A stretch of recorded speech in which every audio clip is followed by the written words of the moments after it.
фестиваля «Евразия». 17-й международный кинофестиваль «Евразия» рад приветствовать своих гостей. Халықаралық Евразия кинофестивалінің екінші күннің конкурсанттарымен баспасөз конференциясын бастаймыз. Мы рады приветствовать вас на пресс-конференции, посвященной фильмам конкурсной программы второго дня нашего фестиваля. Сегодня у нас есть уникальная возможность узнать больше о работах талантливых режиссеров, чьи фильмы участвуют в конкурсах фестиваля. Позвольте представить участников, спикеров пресс-конференции. Шарипа Уразбаева, режиссер фильма «Тол», который представлен в международном конкурсе. Музафархан Эркинов, режиссер фильма «Махтумкули Фраги», участвующего в конкурсе стран Центральной Азии и Тюркского мира. После выступления наших уважаемых режиссеров у вас будет возможность задать свои вопросы, а сейчас мы начинаем с фильма «Махтумкули Фраги». Музафар Эркинов, пожалуйста, поделитесь с нами о создании вашего фильма и о его идее. Ассаламу алейкум, здравствуйте всем, дорогие слушатели. «Махтумкули Фраги» — это фильм, посвященный великому поэту, мыслителю туркменского народа Махтумкули Фраги. В этом году исполняется 300-летие великого поэта.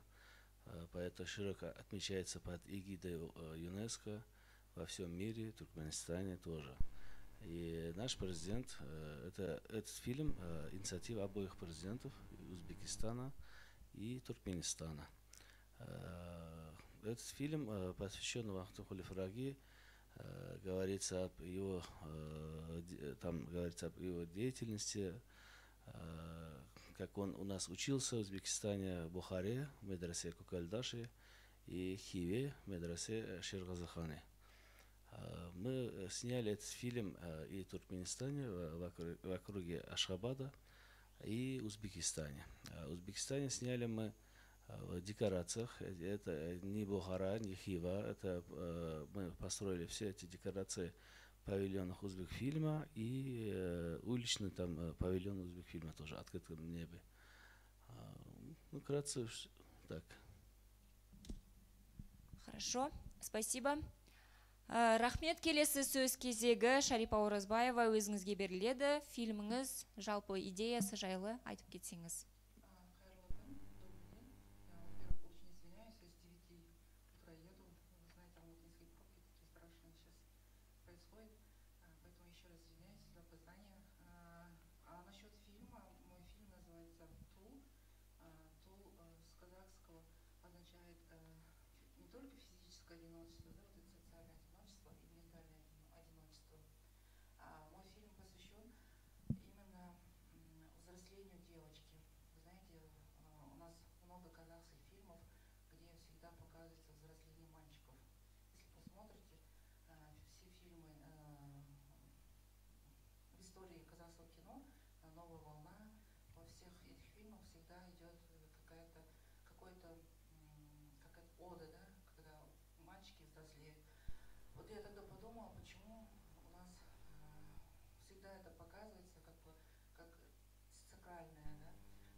Психологическое сознание, да?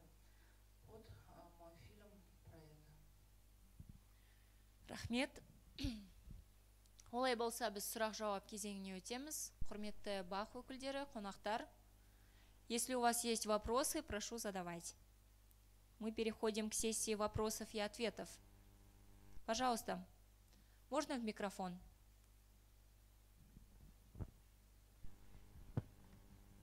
Добрый день. Можно я начну не с фильма? Шарипа, у меня к вам вопрос. Сейчас как раз проходит 16 дней против гендерного насилия. Вы такой женский режиссер. В этом году в Казахстане был принят закон, который мы называем закон Салтанат. Как вы считаете, ну вот меняется у нас что-то в стране с правами женщин, с ситуацией вообще вокруг прав женщин? Спасибо. Спасибо за вопрос. На самом деле, пока ничего не меняется. Ну, как бы меняется что-то наверху, как бы все на бумагах, но пока по каким-то таким, по местным поддержкам, мне кажется, пока ничего не меняется, так же остается, как было, к сожалению. Ну, я надеюсь, что в дальнейшем что-то будет меняться. Но даже, знаете, да, у нас есть закон о кино, там даже прописано, что там должны поддерживать 30% женщин-режиссеров. Но такого нету еще. Там они, мне кажется, даже... Ну, есть закон, мне кажется, там они даже об этом не задумываются. Гендерные квоты. Да. Но они даже не задумываются об этом. Ну, это какое-то... казахта, ладно, ну, есть, ладно. Ну, не обращать на это внимания. Мне кажется, это вот так вот, к сожалению. Спасибо. Спасибо. Следующий вопрос. У меня тоже вопрос Шарипе. Вчера вот мы посмотрели фильм под большим впечатлением. До сих пор, как бы говорится, перевариваю, да. У меня такой вопрос касательно съемок вот именно по локациям. Как это происходило, потому что, я так поняла, это Северный Казахстан, да? Это Щучинск. Щучинск, да? То есть я сразу узнала свои родные края, много снега и так далее. И, знаете, я хотела спросить, вот вчера вы рассказывали, что вы показывали Каңтар, то есть это очень смело, я даже не могу припомнить, какой режиссер как бы это показывал, да? Вы упомянули также, что ну, было ли давление какое-нибудь, то, что вы вот, когда узнали, что вот вы собираетесь показывать фильм? Да, немножко было. Вначале у нас даже об этом не было никаких историй. Но потом, ну, там же продюсеры, это независимые продюсеры, поэтому как бы у нас не было таких проблем, когда нам говорили закройте, нет. Ну, мы показали Каңтар, но там же не идет речь о Каңтар, там же мы просто показали какие-то кадры, поэтому нам как-то особо не придирались, я думаю. И да, почему я там сняла, я хотела на самом деле эту историю снять в Алмате, но так как получилось, что продюсеры с Астаны, и они сказали, что они не могут привезти все эти техники в Алмату, поэтому нам пришлось там же снять. Рахмет. Спасибо за интересный вопрос. Будут ли еще? Саламатсыздар ма? Менің сұрақтарым екеумізге де арналады. Жалпы түсірілімге дейін сіздерде қанша уақыт сценарий жазуға кетті, қанша уақыт актерлар табуға, локация таңдауға кетті, және де түсірілім жалпы қанша сменада түсіріліп болды? Сол туралы сұрайын дегенмін.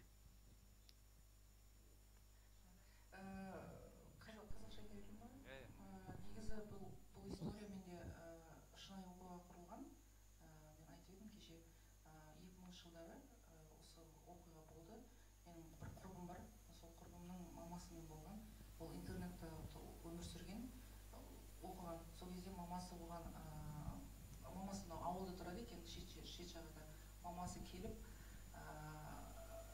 Алматыда түсік тастаған енді. 6 айлық бар бала сондай. Сонымен оны қайтып бермеген 2-3 күн. Мамасының тұратын жері болмағандықтан қызын айтқан, онда сіз осы қызым маған осы баланы коробкаға салып берген, осы коробканы автобуспен салып жіберді. Соны ана қыз білмейді оның ішінде не бар екен. Просто коробканы алып, неге автобусқа қарай бара жатса, артынан иттер қуады дейді. Одан қаштым дейді ана қыз айтады. Сонымен бір жерде құлап қалдым, құласам коробканың ішінен бір бала сияқты бір нәрсе құлап шығып кетті дейді. Мен шошып кеттім, ана қарасам кәдімгідей аяқ қолы бар, кәдімгі нәресте дейді, бала жатыр дейді. Мен соны көріп шошып, не істерін білмей ана жерде күнімен жүрдім дейді. Әйтеуір бірақ сол автобусқа салып жүрдім дейді. Қазір ол қыздың өзінің психологиялық бір несі бар, ауытқулары бар. Ол отырады да осылай. Менің қолым, мен саусақтарым алтау, менің көзім үшеу, менің бетімнен мынандай бір нәрсе шығып кеткен деп өзімен өзі сөйленіп отыра береді қазір. Өзі художница, сурет салады, бірақ кішкене андай отклонение болып кеткен да. Соны соны өзі айтады, мен сол неден қатты шок алған шығарым деп. Содан мен сол историяны естіген кезде мен өзім де шок алдым.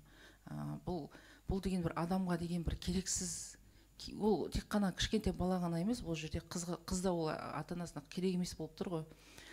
Мен осы оқиғаны естігеннен кейін қаңтар, как раз қаңтардың историясы болды бізде.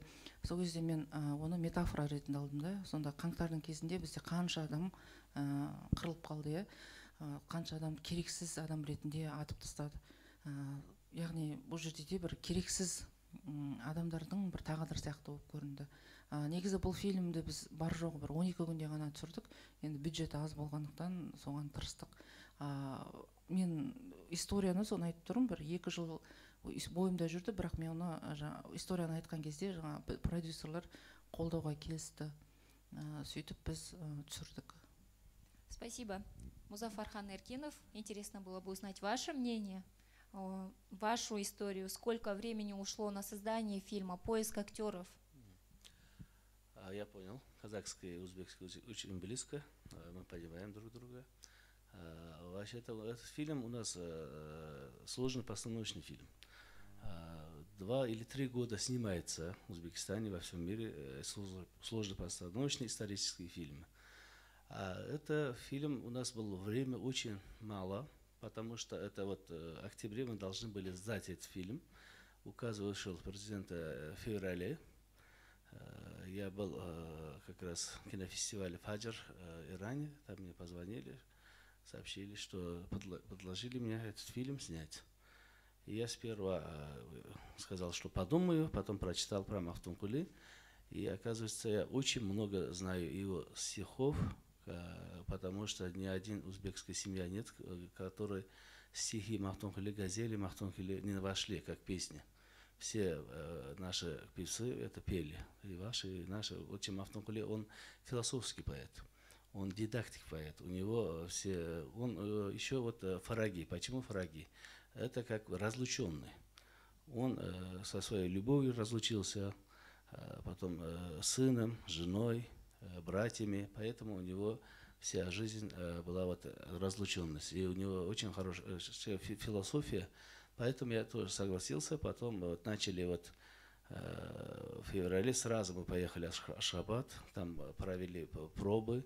Это совместный проект Узбекистана и Туркменистана.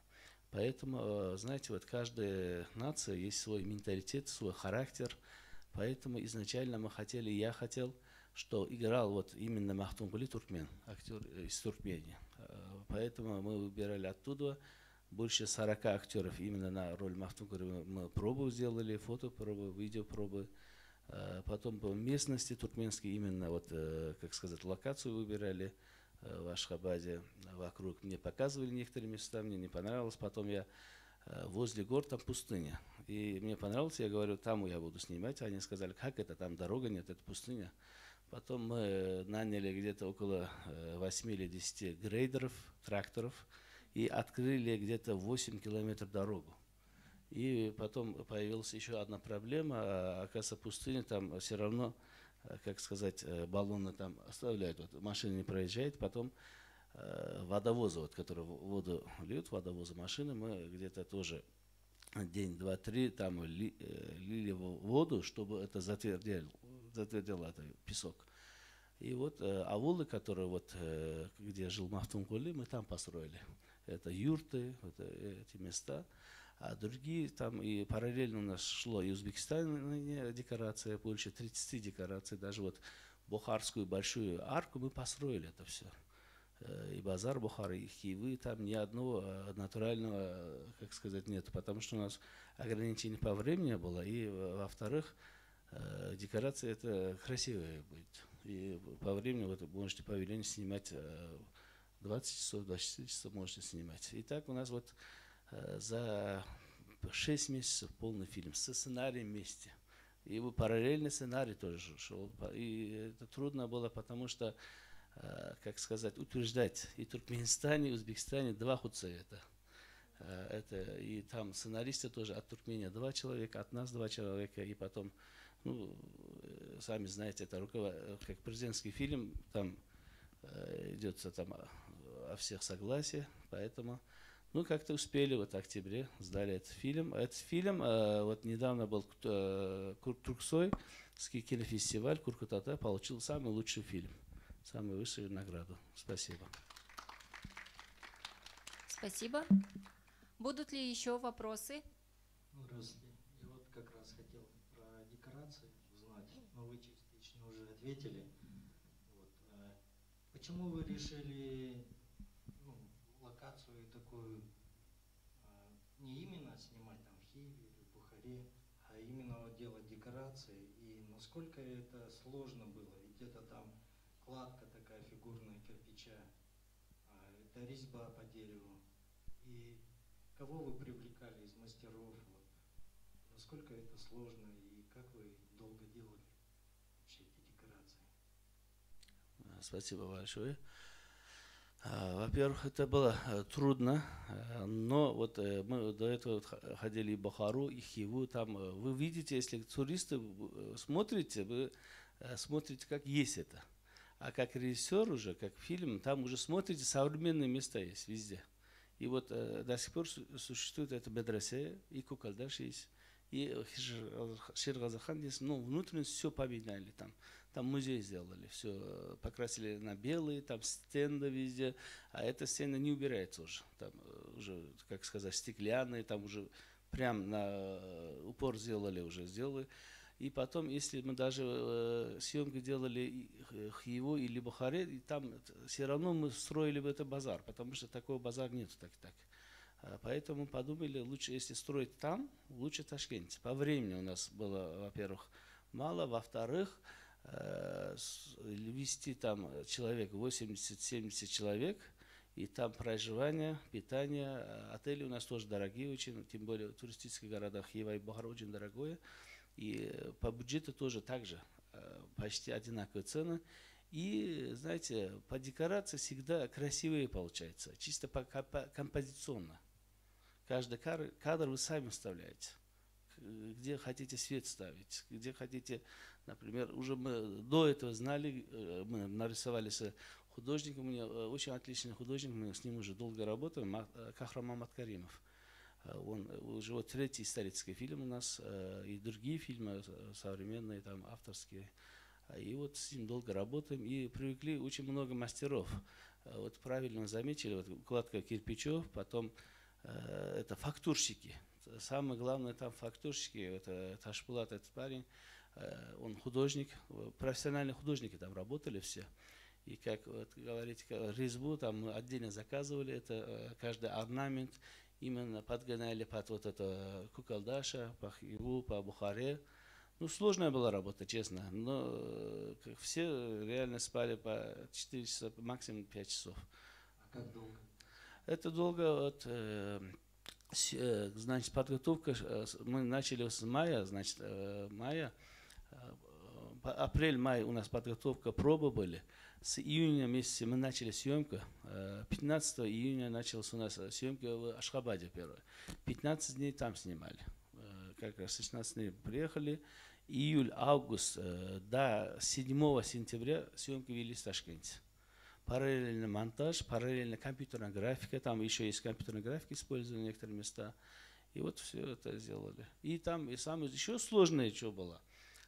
Сейчас я вспомнил, вот туркменские актеры, там у нас герой туркмен, его папа туркмен, они говорили по-туркменски. А узбекские актеры узбекски говорили.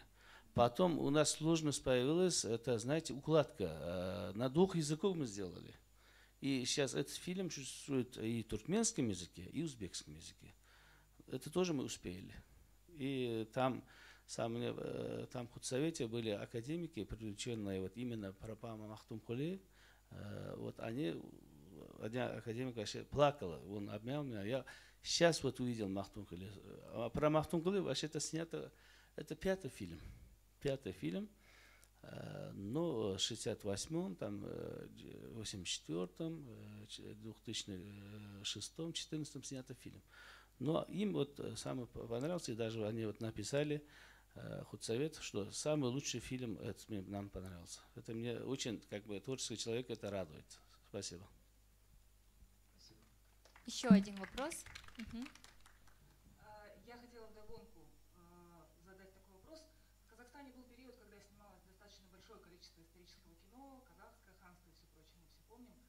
сожалению, как показало время, эти фильмы не нашли отклика у простого зрителя.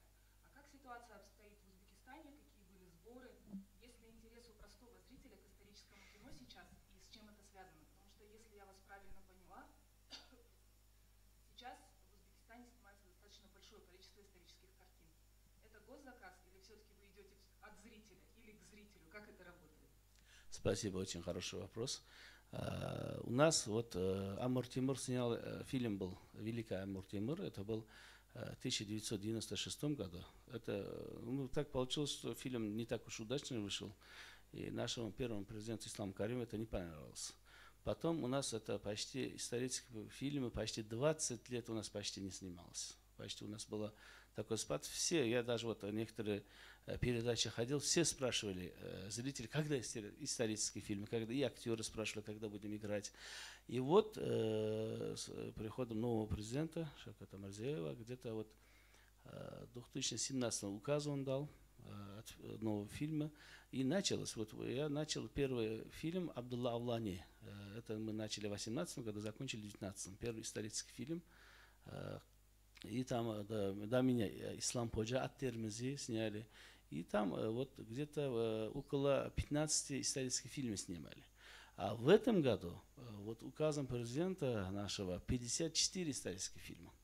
54 исторических личностей.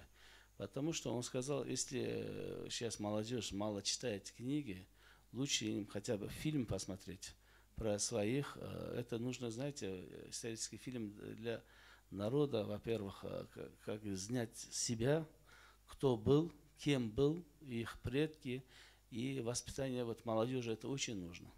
Потому что исторический фильм, и у нас очень хорошо смотрят, во-первых, и у нас это все госбюджет, даже вот Махтум Фраге, основное покрытие это Узбекистана, и это госбюджет Узбекистана. И сейчас более вот, знаете, это почему нужно было? Вот начали вот в 2018 году, например, исторические фильмы, это, я не говорю, что эти были вообще колоссальные фильмы, но там были ошибки, но это были наши ошибки. И вот самое главное, у нас вот 20 лет не снимали, у нас пропали декораторы, у нас пропали гримеры, специалисты много ушли. И заново это все мы сделали. Вот сейчас уже у нас появился, вот, например, у меня, у других, Джахангир Ахмедов, есть еще режиссер команды. Вот даже у нас, который Авланин работал ассистентом художника, сейчас он уже художник в другом фильме, например. А это всегда нужно, потому что в развитии кинематографа это очень нужно, потому что специалисты, если там долгое время не снимается, исторические фильмы, это нужно, вот, декораторы, художники, гримеры, это не только режиссер фильма. Фильм зависит от коллектива, коллективной работы. За нами вот тыл. Этот тыл должен быть очень профессиональным, качественным. Поэтому, как сказать, это нужно всегда снимать. И спасибо нашему государству, нашему руководителю. Это не чисто мое, как сказать, мышление, потому что он дает вот, как сказать, отклик. И если вот знаете, вот Узбекистан начал кинофестиваль, Ташкентский кинофестиваль, и поэтому импульс дал. Вот Таджикистан начал, Туркменистан начал. Видите, везде начался как-то такой импульс. И начался вот, развитие кинематографа. Это очень хорошо. Спасибо. Спасибо большое вам. Шарипа, теперь у меня вопрос к вам. Спасибо огромное за такой развернутый ответ. Шарипа, мы все знаем, что вы очень тщательно выбираете актрис, хотя Мариам это реальный протагонист. Вот Хазалан Анар, актриса вообще абсолютно уникальная, на мой взгляд. Как вы проводите кастинги, что для вас важно? Это первый вопрос. И второй. Сколько у вас было съемочных смен? Как вам удалось, да? Я знаю, сколько их было, но я хочу, чтобы вы озвучили это на весь зал. Как вам удается за такие короткие периоды снимать полнометражные фильмы? У вас есть какой-то свой подход? Вот вчера актриса призналась, что там все с первого дубля, да? Вот эта сложная сцена снята с одного дубля. Как вы вот справляетесь? Ну, спасибо тоже за вопрос. На самом деле я всегда ищу свои героини из реальной жизни. Мариам, она реальная, вы знаете, да, она реальная женщина. Вот я сняла еще один фильм, называется «Рысь», про женщину, которая отсидела в тюрьме 20 лет. Я тоже там искала актрису, которая реально сидела. Я нашла такую актрису, которая сидела в тюрьме 8 лет. Она вернулась. Она согласилась сниматься в кино. Но потом в какой-то момент я поняла, что они немножко психологически неустойчивые. Они могут сейчас сниматься, и в какой-то момент может она как бы сразу меняться, да, поэтому я подумала, что, ну, съемки это же деньги, это же все это, и она может быть, она может срывать вот это, да, поэтому я побоялась этого, и я взяла актрису. И то же самое здесь, я искала актрису именно вот в Туле, подростка, девочку, которая была не только там, у нее что было какое-то внутреннее вот это вот состояние. Я ищу, ну не знаю, у меня пока такое, да, я просто вижу сперва, у меня всегда так, я вижу сперва актрис или там локации, потом только пишу сценарий. У меня наоборот все происходит. Я никогда не ищу локации или актрисы под сценарий, да. Я сперва все это вижу, потом только выстраиваю вот эти все сцены, все сценарии. Это для меня легче, потому что я вижу все это, и у меня какая-то вот картинка идет. Вот то же самое здесь. Я сначала увидела актрису, только под нее уже начала выстраивать сцены. Изначально у меня была какая-то идея, которую я хочу сказать. Потом только, когда фильм, это же не только идея, это же действие, ну, да, поэтому я вижу локации, я то же самое ездила, смотрела, видела в этот интернат, я сперва увидела в эту локацию и под локацию уже дополнила, что там будет происходить в кино. Ну, снято всего-то за 12 дней, у меня всегда короткий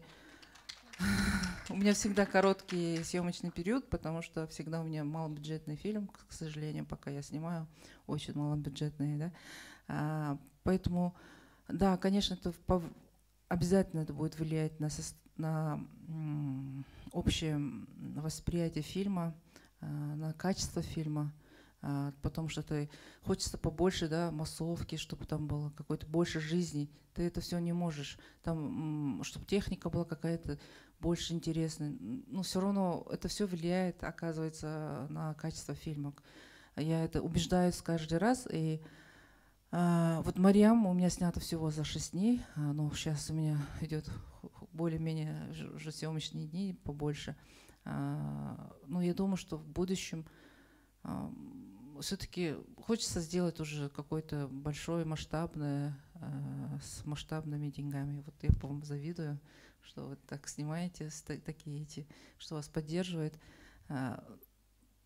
И вы, да, вот тоже хотела вопрос вам задать. Вы все-таки, вот девушка вам задала, а вы как бы не ответили. Вы прокат сделали и заработали на этом или что? Нет, этот фильм еще, как сказать, премьеру не сделали мы пока. Потому что у нас, когда после премьеры, уже прокат будет. Микрофон поближе. Но у нас, знаете, вот как исторические фильмы, государственные фильмы, у нас прокат не так уж думают, честно, потому что ближайший, например, до этого фильма у меня был Абдулла Арипов, это тоже поэта нашего автора гимна Узбекистана. Этот фильм 30 был августа премьера, 1 сентября, День независимости, во всех каналах они показывали. Потому что у нас задача в том, что эти фильмы смотрели много вот зрителей, самое главное. Весь Узбекистан, весь народ. Это народные деньги для народа, как бы. Такая задача пока.